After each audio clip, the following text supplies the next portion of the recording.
मध्यकालीन युग middle ages में समय यात्रा टाइम ट्रैवल के मेरे पहले दिन स्थानीय लॉर्ड के महल के बाहर पत्नियां बांटने के लिए एक लंबी कतार लगी थी।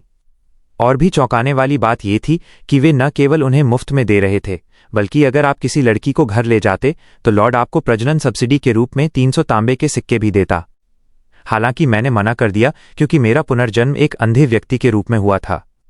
उस क्रूर मध्यकालीन युग में अपना पेट पालना ही मुश्किल था तो मैं पत्नी को कैसे खिलाता।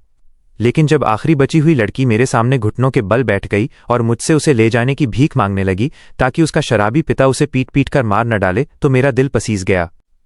मैंने उससे साफ कह दिया कि मैं अंधा हूं, शायद उसका खर्च न उठा पाऊं और मुझे खुद उस पर निर्भर रहना पड़े।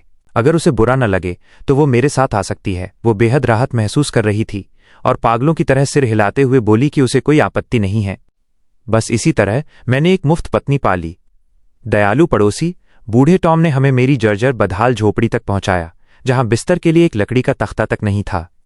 वो अपने घर से भी कई गुना घटिया इस सुहागरात के कमरे को खाली आंखों से देखती रही। मैंने हिम्मत जुटाकर उसे दिलासा दिया कि दिन बेहतर होंगे। वो भोली लड़की भागने के बजाय खुद मेरा हाथ पकड़कर मुझे लॉर्ड के हॉल ले गई ताकि हम शादी के सर्टिफिकेट पर साइन कर सकें और 300 सिक्कों का इनाम पा सकें। दोपहर में जब हम रुके तो मुझे महसूस हुआ कि मेरे नीचे की जगह बहुत मुलायम है। पूछने पर पता चला कि उसने अपने थैले में सूखी घास भर दी थी ताकि मैं आराम से बैठ सकूं, जबकि वो खुद कीचड़ भरी जमीन पर बैठने वाली थी। मैंने उसे खींचकर जबरदस्ती उस पर बिठाया। लड़की इतनी भावुक हो गई कि उसकी आवाज कांपने लगी। उसने मेरा हाथ कसकर पकड़ लिया और कहा कि भले ही मैं अंधा हूं, उसने अपना दिल मुझे दे दिया है और अब से वो मेरी आंखें बनेगी। इस बात ने मेरे दिल को छू लिया। सर्टिफिकेट मिलने के बाद लॉर्ड ने 300 सिक्के दे दिए। वो इतनी उत्साहित थी कि मुझे बार बार पतिदेव हबी कहकर बुला रही थी और उसका चेहरा शर्म से लाल था। मुझे भूख लग रही थी और मैंने सराय टावन जाकर खाना खाने का सुझाव दिया, लेकिन उसने मना कर दिया। उसने सर्वाइवल के लिए पैसे बचाने की जिद की। मैंने उसका चेहरा अपने हाथों में लिया और पूछा कि क्या वो मुझ पर भरोसा करती है। जैसे ही मेरे हाथ उसके गालों को छुए, एक चमत्कार हुआ। मेरी उंगलियों के स्पर्श से मेरे दिमाग में एक स्पष्ट चेहरा उभर आया। लंबी पलकें, मासूम और जीवन चेहरा। ये कोई साधारण लड़की नहीं, बल्कि 90/100 स्कोर वाली एक परी जैसी खूबसूरत पत्नी थी। मैंने सच में जैकपॉट जीत लिया था। आत्मविश्वास से भरकर मैं उसे सराय ले गया, जहां हमने 2 बड़े कटोरे बीफ स्टू खाया। 8 सिक्के खर्च होने पर वो रोने लगी, लेकिन मैंने उसे चुप कराया और कहा कि कल मैं इसका 10 गुना कमाऊंगा। फिर मैंने बाजार में खरीदारी की गेहूं, सूअर का मांस, महंगी चीनी, एक लोहे की कड़ाही और एक शेफ चाकू। 268 सिक्के पलक झपकते ही खत्म हो गए। रात को झोपड़ी में मैंने चूल्हा जलाया और मांस पकाया। खाने के बाद उसने घबराते हुए घास का बिस्तर लगाया। वह मध्यकालीन शादी की रात को लेकर डरी हुई थी। मैंने उसे शांत किया और कहा कि जब तक हम नया घर नहीं बना लेते, हम परिवार बढ़ाने के बारे में नहीं सोचेंगे। उसने राहत की सांस ली और सो गई। अगली सुबह जब मेरी आंखें खुलीं तो मैं देख तो नहीं सकता था, लेकिन मेरी इंद्रियां सेंसेस भयानक रूप से तेज हो गई थीं। सुनने और सूंघने की शक्ति दोगुनी हो गई थी। और तो और मेरे दिमाग में 5 मीटर के दायरे का एक होलोग्राफिक नक्शा बन रहा था, जिसमें सो रही लारा भी साफ दिख रही थी। मैंने इस शक्ति को मन की आंख, माइंड्स आई नाम दिया।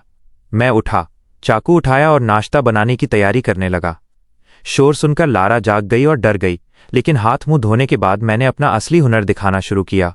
मैंने कड़ाही गरम की, उसमें चर्बी पिघलाई और अपनी बेल्ट में छिपाकर लाए हुए हाईटेक मक्के के बीज डाल दिए। जैसे ही कड़ाही से चटचट की आवाजें आने लगीं, लारा की आंखें फटी की फटी रह गईं। मुट्ठी भर बीजों से पूरी कड़ाही भर गई थी। इसके बाद मैंने चीनी और पानी की चाशनी बनाई, उसमें पॉपकॉर्न मिलाया और ठंडा होने पर उन्हें हाथ से गोल लड्डू बना दिए। मध्यकालीन युग का सबसे अनोखा नाश्ता हनी कैरामेल पॉपकॉर्न बॉल तैयार था। इसकी लागत 10 तांबे के सिक्कों से भी कम थी और मैंने एक की कीमत 1 तांबे का सिक्का रखी। दोपहर में 200 पॉपकॉर्न बॉल्स लेकर हम लंदन शहर के बाजार पहुंचे। लारा बोलने में शर्मा रही थी, इसलिए मैंने आवाज लगाई और सामान बेचना शुरू किया। जल्द ही एक माँ और बेटा आकर्षित हुए। मेरी सेल्स पिच काम कर गई और वो बच्चा दूसरे रईस बच्चों को दिखाने के लिए पॉपकॉर्न बॉल लेकर भागा। ये हंगर मार्केटिंग कमाल कर गई। आधे घंटे के भीतर दर्जनों लोगों ने हमें घेर लिया और 1 घंटे में सारा माल बिक गया। हाथ में 200 सिक्के देखकर लारा खुशी से कांप उठी। हमने और मक्का खरीदा और रात भर मेहनत करके 600 और बॉल्स बनाए। अगले दिन भी सब बिक गया। सारा खर्च काटकर हमें दिन के 500 सिक्कों का मुनाफा हुआ। लारा ने अपनी जिंदगी में कभी इतने पैसे नहीं देखे थे। वो मुझे पूरी श्रद्धा से देख रही थी। अगले 15 दिनों तक हम रोज 600 बॉल्स बनाते रहे। लंदन जैसे बड़े शहर के लिए ये सप्लाई बहुत कम थी, इसलिए पॉपकॉर्न बॉल्स की मांग हर गली में फैल गई। इस व्यापार के दम पर हमने 5 चांदी के सिक्के, सिल्वर कॉइन्स जमा कर लिए। मैंने एक बढ़ई को बुलाकर ओक की लकड़ी का बड़ा बिस्तर बनवाया और ऊनी बिस्तर खरीदे। लारा की सेहत भी अब सुधर रही थी और उसकी सुंदरता निखरती जा रही थी। जिंदगी खूबसूरत थी, लेकिन आज मैंने उत्पादन रोकने का फैसला किया। लारा ने सुझाव दिया कि इन पैसों से एक लकड़ी का घर बनवाते हैं। मैंने मना कर दिया।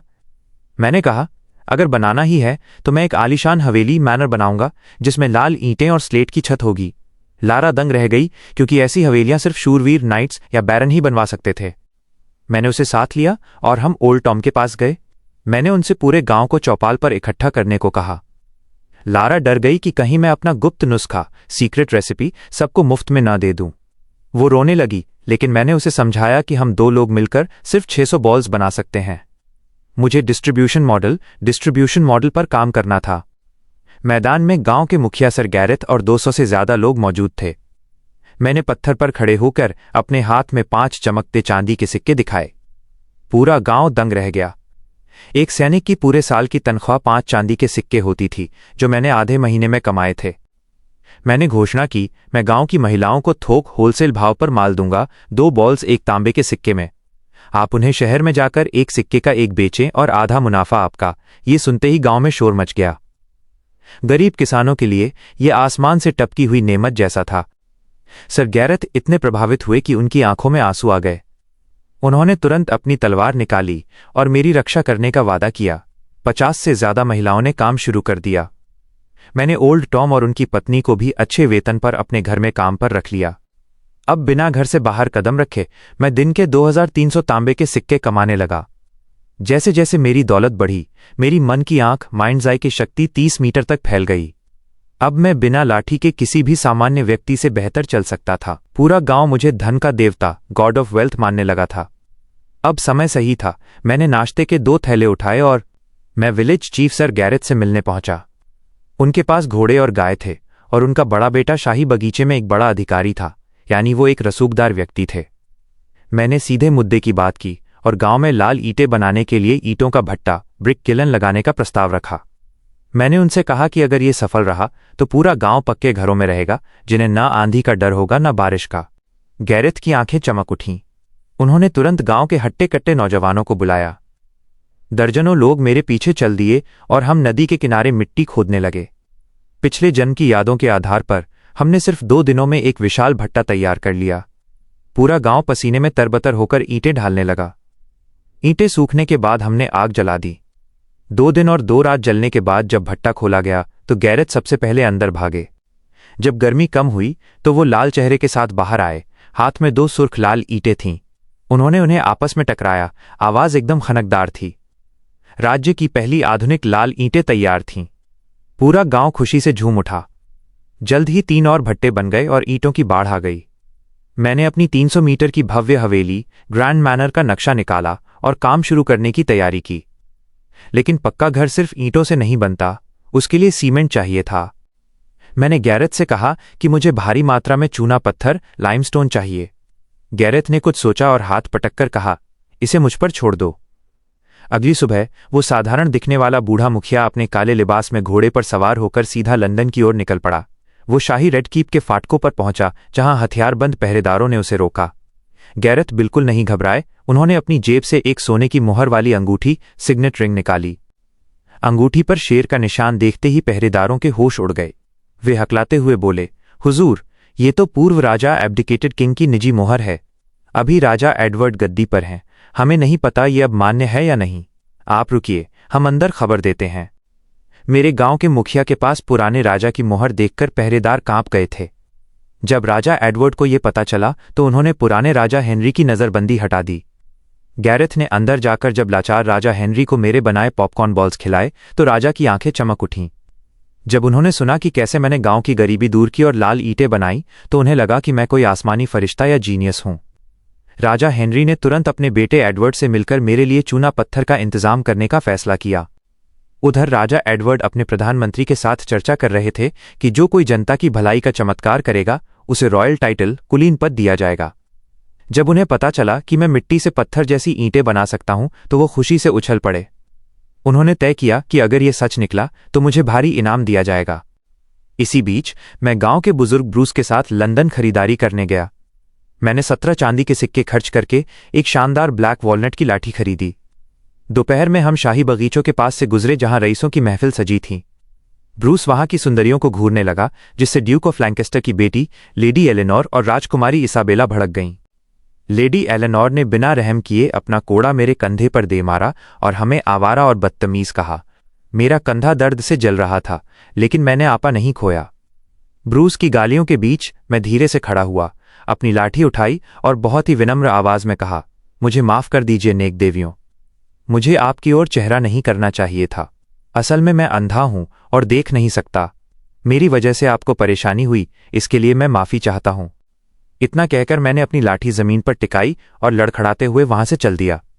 जी हां, इसी चाल को कहते हैं सामने वाले के अहंकार को मिट्टी में मिला देना, डिस्ट्रॉइंग द स्पिरिट। वहां मौजूद रईसों और आम लोगों ने तुरंत उन दोनों महिलाओं एलेनोर और इसाबेला की आलोचना शुरू कर दी कि उन्होंने एक बेचारे अंधे व्यक्ति को परेशान किया। मेरी धुंधली आंखों को देखकर उनके चेहरे सफेद पड़ गए। मध्यकालीन युग की कुलीन महिलाओं के लिए मान सम्मान ही सब कुछ था। एक अंधे व्यक्ति को पीटने के अपराध बोध, गिल्ट ने उन्हें अंदर से तोड़ दिया। एलेनोर फूट फूट कर रोने लगी, जबकि राजकुमारी इसाबेला माफी मांगने के लिए मेरे पीछे भागी, लेकिन मैं नहीं मिला। इस घटना के बाद दोनों डिप्रेशन में चली गईं और घर में छिपकर रोने लगी, जिससे उनके पिताओं ड्यूक और राजा की चिंता बढ़ गई। भविष्य में ऐसी घटनाओं से बचने के लिए मैंने एक शानदार ऊंचा घोड़ा और कुछ मसाले खरीदे। साथ ही मैंने काली रेशम की एक पट्टी अपनी आंखों पर बांध ली। उस काली पट्टी के पीछे मेरा व्यक्तित्व और भी रहस्यमयी और प्रभावशाली लगने लगा।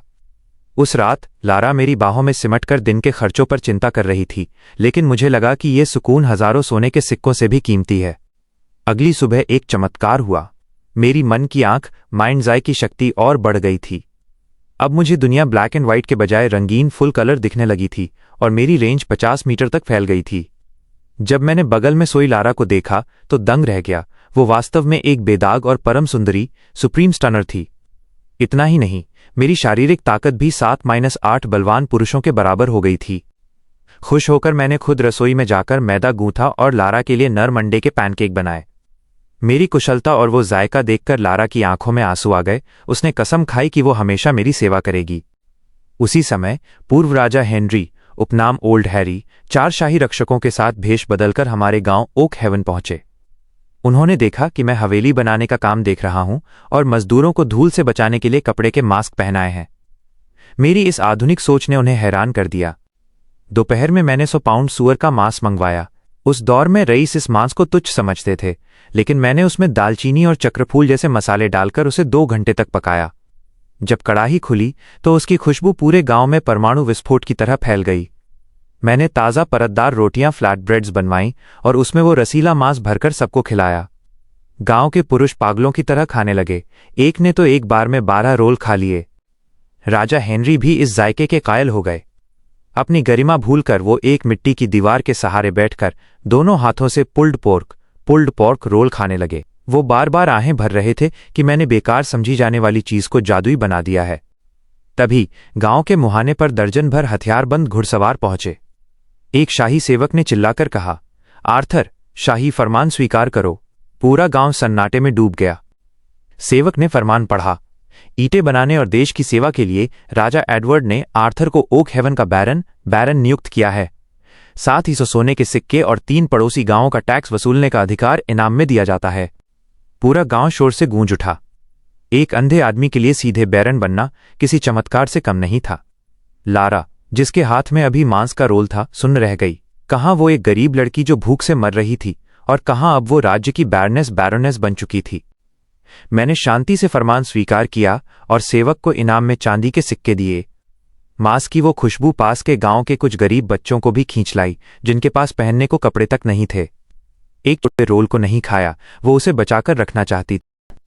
उन बच्चों और उनकी भूखी दादी की हालत देखकर मेरा दिल भर आया। मैंने हर बच्चे को 2-2 मीट रैप्स और 20 तांबे के सिक्के दिए और उनके माता पिता को ताकीद की कि इनसे बच्चों के लिए कपड़े खरीदें। इस दृश्य ने ओल्ड हैरी, राजा हेनरी के दिल को झकझोर कर रख दिया। उन्होंने नम आंखों से गुपचुप तरीके से मुखिया गैरेथ को सोने की 2 बड़ी ईंटें थमा दी और कहा कि उन बुजुर्गों और बच्चों के लिए अनाज और कपड़े खरीदें जो जीवित रहने के लिए संघर्ष कर रहे हैं। अगली सुबह लारा शान के साथ अनाज और वो पैसा लेकर अपने मायके गई जो मैंने उसे मेहर बिट्रोथल गिफ्ट के रूप में दिया था। उधर जैसे ही मैं अपने लिए दलिया बनाने लगा, ढीठ ओल्ड हैरी अपने रक्षकों के साथ फिर से नाश्ते पर धावा बोलने आ पहुंचा। मुझे एक बैरन होने के बावजूद उस जर्जर झोपड़ी में रहता देख हैरी गुस्से से लाल हो गया। उसने अपने सिपाही के हाथ से एक गोल्ड सोवरेन, सोने का सिक्का झपटा और मेरी ओर उछालते हुए कहा, यह तुम्हारे खाने और घर की मरम्मत के लिए है।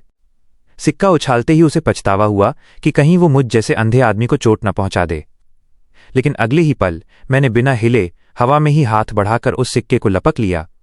मैंने सहज भाव से कहा, इतने प्यार से दी गई चीज को मना करना बदतमीजी होगी। मेरी इस फुर्ती ने शाही रक्षकों के पसीने छुड़ा दिए। उनके दिमाग में एक ही बात आई, आवाज के दम पर निशाना साधने वाला ये अंधा व्यक्ति तो कोई महान योद्धा, अनपैरेलल्ड मास्टर है। रक्षकों के कप्तान को यकीन नहीं हुआ। जब मैं पैनकेक बना रहा था, उसने अपनी खंजर निकाली और मेरी आंखों के सामने हवा में लहराई, यहां तक कि सीधा वार करने का नाटक भी किया।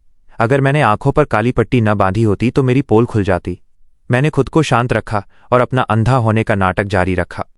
हैरी के जाने के बाद वो कप्तान वापस आया, मेरा कॉलर पकड़ा और मुझे अपनी ताकत दिखाने के लिए जमीन पर पड़े एक लकड़ी के मोटे लट्ठे पर जोरदार लात मारी। लकड़ी तड़क कर टूट गई। वो मुस्कुराकर चला गया, लेकिन मेरी मन की आंख, फुल कलर माइंड्स आई ने देख लिया कि वो झाड़ियों के पीछे जाकर दर्द से तड़प रहा था। उसका पैर सूजकर कुप्पा हो गया था। मैं मन ही मन हंसा, सिर्फ दिखावे के लिए इतनी तकलीफ। हालांकि इस घटना ने मुझे सचेत कर दिया। इस निर्दयी मध्यकालीन युग में बिना हथियार के मैं कभी भी निशाना बन सकता था। मैं गांव के लोहार के पास गया और एक आधुनिक धौंकनी बेलोज बनाई, जिससे भट्टी का तापमान आसमान छूने लगा। अगले 15 दिनों तक मैंने खुद को कमरे में बंद कर लिया और डमास्कस स्टील की तकनीक से एक बेहद धारदार ब्लेड तैयार किया। फिर मैंने उसे अपनी 17 चांदी के सिक्कों वाली ब्लैक वॉलनट की लाठी में फिट कर दिया।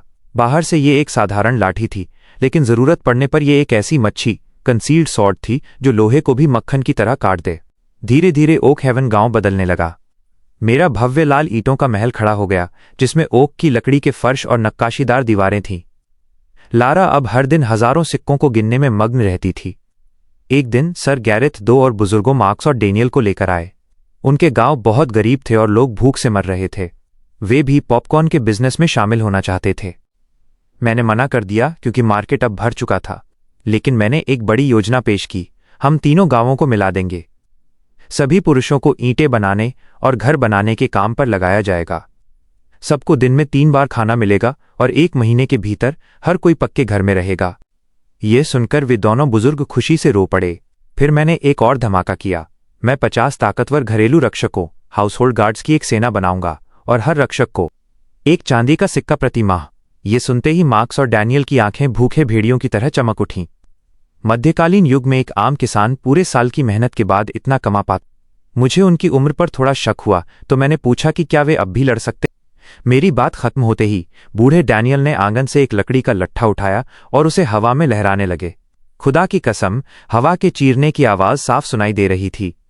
उनकी हर चाल सटीक और जानलेवा थी। ये मध्यकाल के असली युद्ध के मैदानों से सीखी हुई तकनीक थी। अंत में वो बूढ़ा आदमी 3 मीटर ऊंचे अस्तबल पर छलांग लगाकर बड़ी सहजता से उतर गया। मैं दंग रह गया। ये कोई साधारण बुजुर्ग नहीं, बल्कि टेम्पलर नाइट के स्तर का एक महान योद्धा, हिडन मास्टर था। मैंने तुरंत उसे भर्ती कर लिया। अगले दिन मैंने 600 चांदी के सिक्के निकाले और गैरेथ को 50 बेहतरीन नस्ल के जंगी घोड़े खरीदने लंदन भेजा। लारा अपनी खाली होती तिजोरी को देखकर लकड़ी के स्टूल पर बैठ गई और फूट फूट कर रोने लगी। उसे लगा मैंने सारी दौलत एक दिन में उड़ा दी। मैंने उसे गले लगाया और समझाते हुए कहा, पैसे तो हाथ का मैल हैं और कमा लेंगे, लेकिन इस अराजक युग में अगर हमारे पास अपनी सुरक्षा के लिए सेना नहीं होगी तो लुटेरे और दुष्ट शूरवीर हमें कभी भी लूट लेंगे। ये रक्षक हमारी जान बचाने का बीमा है। जल्द ही 50 अनुभवी योद्धा इकट्ठा हो गए। इन बदमाशों को अनुशासन में रखने के लिए मैंने ब्लैकबियर्ड ब्लेक नाम के एक खूंखार आदमी को कमान सौंपी। कहा जाता था कि वो दुश्मनों की खोपड़ियों में शराब पीता था। उसने गरजते हुए कहा, बैरन ने हमें घर और जिंदगी दी है। अगर किसी ने गद्दारी की तो मैं उसकी खाल जिंदा उधेड़ दूंगा। जैसे जैसे महल का काम बढ़ा, गर्मी भी बढ़ने लगी। पसीने से तरबतर उन मजदूरों के बालों में जुएं और पिस्सू रेंग रहे थे। मेरी तीव्र सूंघने की शक्ति इसे बर्दाश्त नहीं कर पा रही थी। मैंने पूरे गांव को इकट्ठा किया और लोहे का नियम लागू किया। ओक हेवन एक सभ्य जगह है। आज से हर किसी को रोज नहाना और कपड़े धोने होंगे। खाने से पहले हाथ धोना अनिवार्य है, और अगर किसी ने यहां वहां गंदगी फैलाई तो डैनियल उसके खास अंगों को काटकर कुत्तों को खिला देगा। यह सुनकर पूरे गांव में खौफ छा गया और साफ सफाई का अनुशासन रातों रात बदल गया। महल बनने के बाद मैंने आंगन में अभ्यास शुरू किया। डैनियल की तलवारबाजी को याद करते ही मेरे दिमाग की मन की आंख एक सुपर कंप्यूटर की तरह चलने लगी। उसने डैनियल की चालों का विश्लेषण किया, कमियों को सुधारा और उसे एक पूर्ण फ्लॉलेस तकनीक में बदल दिया।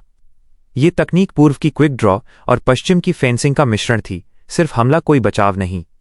मैंने 3 दिनों में इसे सीख लिया और रोज 500 बार तलवार निकालने और वापस रखने का अभ्यास करने लगा। एक दिन गांव की सबसे गरीब लड़की मैगी मेरे दरवाजे पर आई और अपनी बीमार मां के इलाज के लिए भीख मांगने लगी। मैंने तुरंत 10 सिक्के दिए और उसकी मां को लंदन के सबसे बड़े डॉक्टरों के पास भेजा। लेकिन अफसोस, उसकी मां को जवानी के दिनों में शाही शहर के रेड लाइट इलाके से एक गंभीर बीमारी लग गई थी, जो अब लाइलाज टर्मिनली इल हो चुकी थी। उसे भगवान भी नहीं बचा सकता था। अंत में मैगी की मां ने मरने वाली रात उसे अपने पास बुलाया और उसे पुरुषों की सेवा करने के वो सारे गुप्त हुनर सिखाने की कोशिश की जो उसने एक तवायफ के रूप में सीखे थे। मैगी शर्म से लाल हो गई और फटी आंखों से बोली, क्या ऐसा भी होता है? मैं ये कभी नहीं कर पाऊंगी। अगली सुबह उस बूढ़ी औरत ने फांसी लगा ली। मैंने मैगी की मां के लिए ओक की लकड़ी का एक शानदार ताबूत बनवाया। दफनाने के बाद मैगी ने अपने सीने से गुलामी का एक रक्त मुहर वाला अनुबंध इंडेंचर कॉन्ट्रैक्ट निकाला और मेरे पैरों में गिरकर रोने लगी। उसने कहा कि वो मेरा एहसान नहीं चुका सकती, इसलिए वो खुद को मेरे हाथों एक गुलाम के रूप में बेच रही है। मैंने बिना देखे उस कॉन्ट्रैक्ट के परखच्चे उड़ा दिए और उससे कहा कि मुझे गुलाम नहीं, एक रसोइया कुक चाहिए। मैगी इतनी भावुक हो गई कि उसके मुंह से शब्द नहीं निकल रहे थे। मैंने उसे खाना पकाने की आधुनिक तकनीकें सिखाईं और जल्द ही वो मेरी मास्टर शेफ बन गई। अब जर्जर झोपड़ी गिर चुकी थी और मेरा भव्य महल तैयार था। एकांत प्राइवेसी का पूरा इंतजाम था। 2 महीने के ब्रह्मचर्य के बाद आखिरकार मेरे जीवन में वसंत आया। आधी रात को मैंने लारा को अपने पास बुलाया, जो अभी गुलाब के तेल से नहाकर आई थी और मखमली बिस्तर पर लेटी थी। वो शर्म से कांप रही थी और मुझसे मोमबत्ती बुझाने की भीख मांगने लगी। मैंने उसे प्यार से चिढ़ाते हुए कहा, पगली, तेरा पति अंधा है। बत्ती जले या बुझे, मेरे लिए क्या फर्क पड़ता है? वो ठिठक गई और फिर चुपचाप मान गई। उस रात मैंने अपनी पुरानी जिंदगी को हमेशा के लिए पीछे छोड़ दिया। अगली सुबह सर गैरेथ, ओल्ड हैरी और एक गोल मटोल 7-8 साल का लड़का मेरे घर गृह प्रवेश हाउस वार्मिंग के लिए आए। ओल्ड हैरी ने आते ही अपना लाया हुआ शाही चाय का थैला निकाला। उस समय के रईस चाय को प्याज, अदरक, लहसुन और नमक के साथ उबालकर पीते थे। मैंने एक घूंट पिया और उसे लगभग थूक ही दिया। मैंने उसका मजाक उड़ाते हुए कहा, हैरी, ये कचरा अगर मैं अपने घोड़ों को पिलाऊं तो वो भी न पिएं।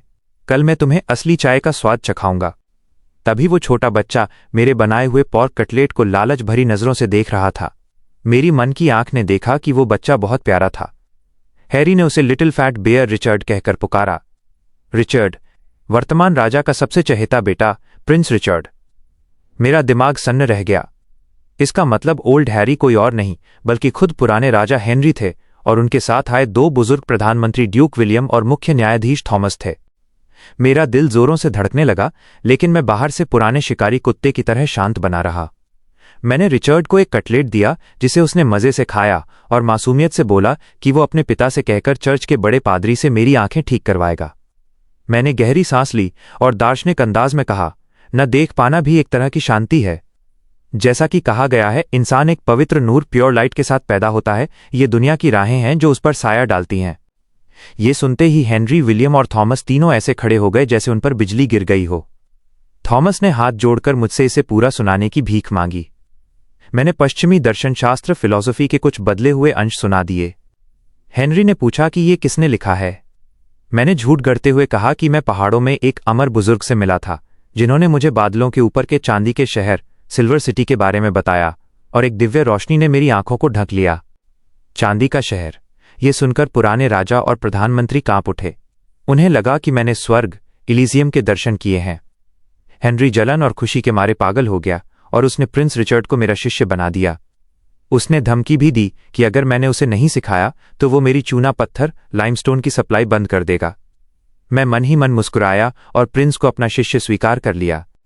उनके जाने के बाद मैंने तुरंत लोहे की बड़ी कड़ाही चढ़ाई और उसमें मैंने ताज़ी खरीदी हुई चाय की पत्तियों को हल्की आंच पर भूनना स्टर फ्राई शुरू किया। जल्द ही पूरे आंगन में चाय की सौंधी खुशबू फैल गई। कड़ाही से लगभग 2.5 पाउंड भुनी हुई चाय तैयार होकर निकली। लारा की आंखें मेरे लिए श्रद्धा से भर गई थीं। तभी अचानक शू की आवाज़ के साथ कोई दीवार फांदकर आंगन में कूदा। वो लॉन्सलॉट था, पुराने राजा के निजी शाही रक्षकों का कमांडर। चूंकि मैंने दिन में पुराने राजा को उनकी ढिठाई के लिए डांटा था, इसलिए ये बूढ़ा लड़का बहुत नाराज था और अपने मालिक की पीठ पीछे मुझे सबक सिखाने आया था। वो अपना चेहरा काला किए अपनी उंगलियों के पोरों को चटकाते हुए मेरी ओर बढ़ा। ये देखकर लारा और मैगी एक हाथ में चाकू और दूसरी हाथ में फुकनी लिए मेरे बचाव में खड़ी हो गई। लारा के पैर डर से कांप रहे थे, लेकिन फिर भी उसने हिम्मत जुटाकर उसे चेतावनी दी। मेरा दिल पसीज गया। मैंने उनसे पीछे हटने को कहा। लॉन्सलॉट मुस्कुराया और मुझ पर हमला करने के लिए झपटा। ठीक उसी पल मेरा चेहरा भावहीन था और मेरा दाहिना हाथ लाठी पर था। खचाक! एक चमकती हुई चांदी की लकीर हवा को चीर गई। मेरी हजारों बार अभ्यास की गई स्विफ्ट ड्रॉ तकनीक ने कमाल कर दिया। तलवार की गति अकल्पनीय थी। लॉन्सलॉट के सोचने से पहले ही मेरी लोहा काटने वाली तलवार उसकी गर्दन पर टिकी थी। उसकी खाल से खून की एक बारीक बूंद रिसने लगी। चारों ओर सन्नाटा छा गया। लॉन्सलॉट की आंखों में अहंकार की जगह मौत का खौफ था। उसने अपनी आंखों से अपने सुनहरे बालों की एक लट को हवा में कटते देखा। अगर मैं अपनी कलाई को 1 मिलीमीटर भी आगे बढ़ाता तो उसका सिर धड़ से अलग हो जाता। मैंने तलवार वापस म्यान में डाली और ठंडे लहजे में कहा, अपने मालिक से कहना कि मेरी बर्दाश्त की हद को दोबारा न आजमाए। वो घमंडी कमांडर बुरी तरह घबरा गया और लड़खड़ाते हुए भाग खड़ा हुआ। वापस जाकर उसने रक्षकों को चेतावनी दी कि वो अंधा आदमी कोई साधारण इंसान नहीं, बल्कि एक अद्वितीय तलवारबाज, अनपैरेलल्ड स्वॉर्ड मास्टर है। शाम ढलते ही पुराना राजा हेनरी फिर से खुशबू का पीछा करते हुए आ पहुंचा। मैंने उसे गर्म पानी में बनी काली चाय पिलाई। एक घूंट पीते ही उसकी आंखें मशाल की तरह चमक उठीं। उसने इसे दुनिया की सबसे बेहतरीन चाय बताया। मैंने नाटक करते हुए आह भरी और कहा कि घर बनाने में मेरा सारा पैसा खत्म हो गया है और मैं ये चाय 5 सोने के सिक्के प्रति पाउंड के भाव से बेचूंगा। ये एक तरह की डकैती थी, लेकिन हेनरी ने भरोसा दिलाया कि रईसों के बीच ये पागलों की तरह बिकेगी। मैंने उसे कुछ डिब्बे तोहफे में दिए, जिससे वो अनजाने में ही मेरा शाही प्रवक्ता, स्पोक्सपर्सन बन गया। मैंने लारा से कहा कि रईस लोग कूड़ा पीने के लिए भी पैसे खर्च करते हैं, तो वे इस चाय के लिए खुशी खुशी अपनी जेब खाली करेंगे। मैंने उसे लंदन की सबसे मशहूर सड़क किंग्स रोड पर प्रॉस्पेरिटी टी शॉप खोलने का निर्देश दिया। साथ ही मैंने उसे शहर की सारी ताज़ी गुलाब की पंखुड़ियां खरीदने को कहा। अभिजात वर्ग की जेबें खाली करने का एक बड़ा खेल शुरू हो चुका था। दूसरी ओर पुराने राजा ने प्रिंस रिचर्ड को मेरे पास ही छोड़ दिया ताकि वो मुझसे दैवीय ज्ञान सीख सके। मेरे पास अब राजा और राजकुमार दोनों एक सुरक्षा कवच एटीएम की तरह थे। जब राजा हेनरी ने महल जाकर अपने बेटे एडवर्ड को यह चाय पिलाई तो एडवर्ड अपनी जिंदगी पर शक करने लगा कि वो अब तक क्या पी रहा था। हंसी मजाक के बीच एडवर्ड ने एक गहरी सांस ली और बताया कि उत्तरी दीवार के पास भीषण सूखा पड़ा है। हजारों आम लोगों के पास फसल नहीं है और